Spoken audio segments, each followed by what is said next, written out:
Assalamualaikum warahmatullahi wabarakatuh. Halo semua, perkenalkan nama saya Tafiana Marbun. Saya adalah mahasiswa dari kampus Tikes Widya Dharma Husada, program studi S1 Farmasi Klinik dan Komunitas. Di sini, saya ingin memenuhi tugas semester saya, yaitu saya akan menjelaskan mengenai sejarah perkembangan bahasa Indonesia. Berawal dari Sumpah Pemuda pada tanggal 28 Oktober 1928, bahasa Indonesia yang dipakai oleh masyarakat Indonesia yaitu sebagai bahasa persatuan, bahasa negara, bahasa resmi, bahasa penghubung antar individu, bahasa pergaulan, dan yang tak kalah penting juga sebagai bahasa pengantar di semua sekolah di Indonesia. Kalian tahu gak sih, bahasa Indonesia itu dilatar belakangi oleh beratus-ratus suku bangsa yang masing-masing mempunyai bahasa loh. Dalam ALEK disebutkan bahwa penamaan bahasa Indonesia diambil saat Kongres Nasional kedua di Jakarta sebagai bahasa untuk negara Indonesia pasca kemerdekaan.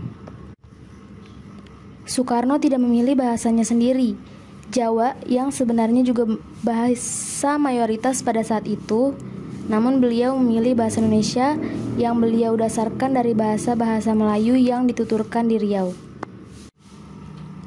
Bahasa Indonesia berasal dari bahasa Melayu, yaitu salah satu bahasa daerah di bumi Nusantara ini.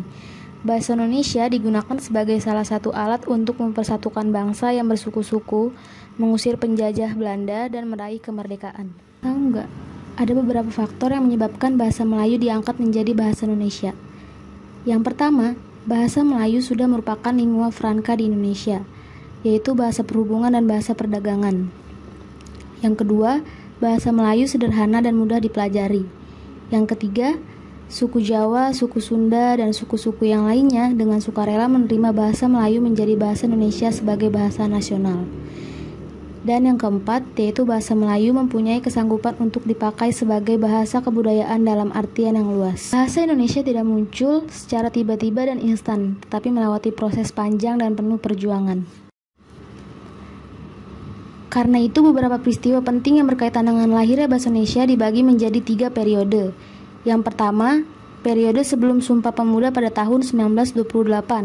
Yang kedua, periode Sumpah Pemuda pada tahun 1928 hingga Proklamasi Kemerdekaan Republik Indonesia pada tahun 1945. Yang ketiga, periode Proklamasi Kemerdekaan Republik Indonesia pada tahun 1945 sampai sekarang. Peristiwa yang terjadi pada periode sebelum Sumpah Pemuda tahun 1928, yang pertama yaitu munculnya Inland Ordnance Commission.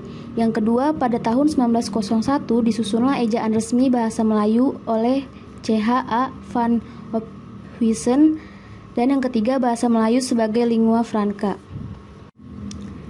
Peristiwa yang terjadi pada periode Sumpah Pemuda tahun 1928 sampai Proklamasi Kemerdekaan Republik Indonesia tahun 1945 dibagi menjadi 5, yaitu yang pertama munculnya Trisaksi Sumpah Pemuda pada tanggal 28 Oktober 1928. Yang kedua, munculnya Angkatan Pujangga Baru.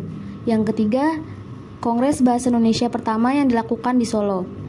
Yang keempat, Bahasa Indonesia sebagai bahasa utama. Dan yang kelima, munculnya Angkatan 45.